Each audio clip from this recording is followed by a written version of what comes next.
Ainsi parle l'Éternel qui fait ces choses. L'Éternel qui les conçoit et les exécute, lui dont le nom est l'Éternel. Invoque-moi et je te répondrai.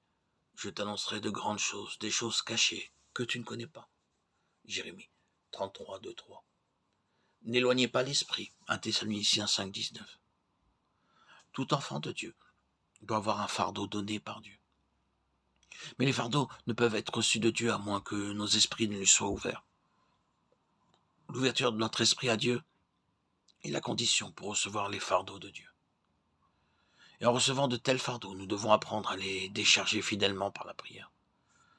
En déchargeant le premier fardeau, nous en recevons un second, et lorsque celui-ci est déchargé, nous en recevons un troisième.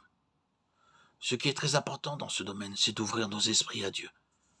À cause de notre infidélité, nous pourrons facilement parvenir au stade où nous ne recevons plus de fardeau.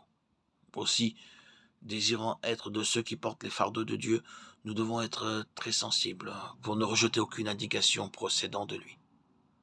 Au début, cette perception peut être bien faible, mais elle s'intensifiera si nous allons de l'avant. Si nous éteignons l'esprit et perdons notre fardeau, la seule manière de le recouvrer, c'est la confession de notre péché, la réponse spontanée et fidèle à toute nouvelle sollicitation venant de lui. Dès que vous êtes sollicité pour prier, priez.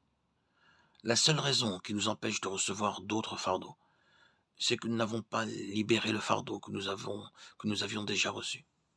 Délions-le, et, fardeau après fardeau, suivront lorsque nous les présenterons à Dieu. Soyons fidèles alors que nous déchargeons fidèlement le fardeau que nous avons reçu. Dieu nous donnera continuellement d'autres fardeaux à porter.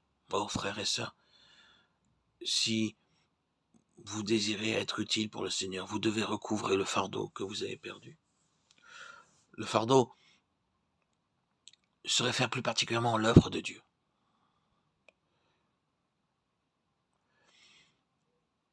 C'est pourquoi, si nous cherchons à faire la volonté de Dieu, nous devons nous tenir devant lui jusqu'à ce qu'il nous communique le fardeau qu'il a pour nous.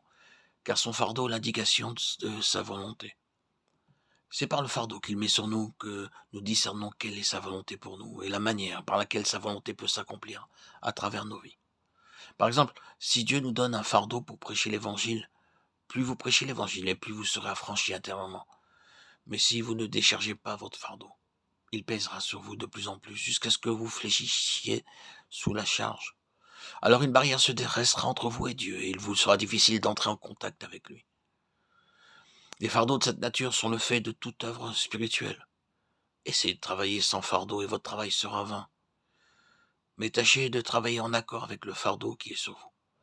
Et tout votre être expérimentera un affranchissement croissant alors que vous irez de l'avant. La valeur de votre travail dépend du fardeau qui lui est étroitement associé. L'œuvre sera riche spirituellement si elle est le résultat d'un fardeau donné par Dieu.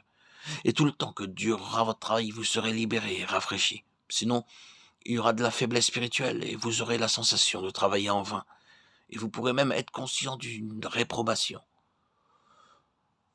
Pour tout travail spirituel, demeurons devant Dieu pour qu'il nous confie son fardeau et ensuite allons de l'avant avec assurance pour le décharger.